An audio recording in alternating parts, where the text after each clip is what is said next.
कि आप में से बहुत से बच्चे मेरे से भी पूछते हैं कि सर मैं इसकी प्रिपरेशन करूं, उसकी करूं, मैं डिसीजन नहीं ले पा रहा हूं। देखो, निर्णय लेने की प्रक्रिया में सबसे इंपॉर्टेंट होता है बुद्धिमत्ता और तार्किकता। ये दो चीजें बहुत इंपॉर्टेंट रोल अदा करती हैं। और कभी भी निर्णय ऐसा नहीं होना चाहिए जिसमें संदेह हो कि सर मेरा एमए प्रीवियस चल रहा है तो क्या मैं फर्स्ट ग्रेड कर लूंगा। क्यों कर लो फर्स्ट ग्रेड?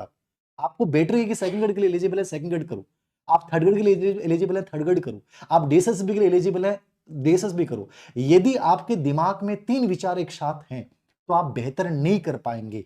आप एक तीर रखिए, एक धनुष रखिए और एक ही लक्ष्य रखिए, ज्यादा बेहतर परिणाम आपके सामने आएंगे। तो ये प्रश्न अपने जहन में मत रखा करो। जब एलिजिबल नहीं हुए तो अनावश्यक रूप से प्रेशर नहीं पालें। आप जिसके लिए एलिजिबल हैं उसके साथ आपको जाना चाहिए, उस डिसीजन के साथ आपको जाना चाहिए।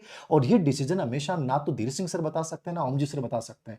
अपना इंट्यूशन चुनिए, अंतर्ज्ञान चुनिए कि मेरे लिए विषय बेटर है, ये भर्ती ज्यादा बेटर है, ये ज्यादा बेटर होता है। इस पे मैं एक बात कहना चाहूंगा सर, आप अलग अलग सोचते हो मैं कौन सी वैकेंसी की तैयारी करूं। जब तक आप दूसरों से पूछोगे आपका डिसीजन कभी भी सही नहीं होगा।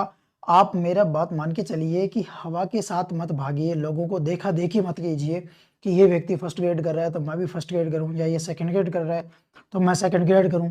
कई बार तो ऐसा होता है कि जैसे कई स्टूडेंटों के फ़ोन आते हैं तो वो तो ये कहते हैं कि सर मैं रीट की करूं, और अभी वैकेंसी का ही पता नहीं है और जो और वर्तमान में उसको आप छोड़ रहे हो।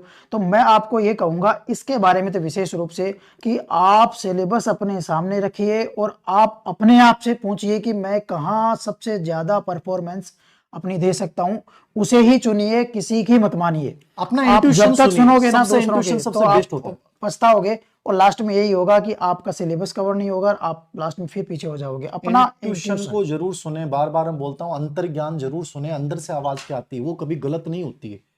मैं पॉलिटिकल साइंस से मेरे नंबर बहुत अच्छे थे, मैंने हिस्ट्री से पीजी किया, हिस्ट्री से मैं लेक्चर बना, मेरा हिस्ट्री में इंट्यूशन था कि मैं बेटर कर सकता हूं। फिर साइकोलॉजी को चुना, मुझे लगता था कि मैं साइकोलॉजी बहुत बेहतर समझा सकता हूं, साइकोलॉजी मेरे लिए बहुत बेटर सब्जेक्ट हो सकता है, मेरा इंट्यूशन था।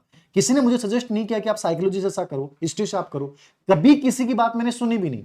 मेरा अंतर्मन क्या कहता था, फिर मैंने डिसीजन ले लिया। तो उस डिसीजन को सही करने का दामोदार भी किस पे होता है? आप पे होता है।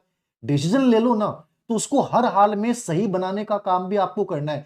सर्वोत्तम डिसीजन को बनाने का काम केवल आप कर सकते हो, दूसरा कोई नहीं कर सकता। मैं मोटिवेशन कर सकता हूं, लेकिन वो मोटिवेशन कब तक रहेगा? जब तक तुम वर्क करोगे। वर्क नहीं करोगे ना, और केवल आप चाहते हो कि धीर सिंह सर के मोटिवेशन से जिंदगी बदल जाएगी, कदापि नहीं बदलने वाली है। बहुत गजब का वर्क करना पड़ता है। आज ये लड़की को देख लेना और सोच लेना, इसने रातों की नींद उड़ाई है बिना हाथ होते हुए। तो जब ये कर सकती है तो मैं क्यों नहीं? ये प्रश्न अपने आप से हमेशा पूछिए कि मैं क्यों नहीं।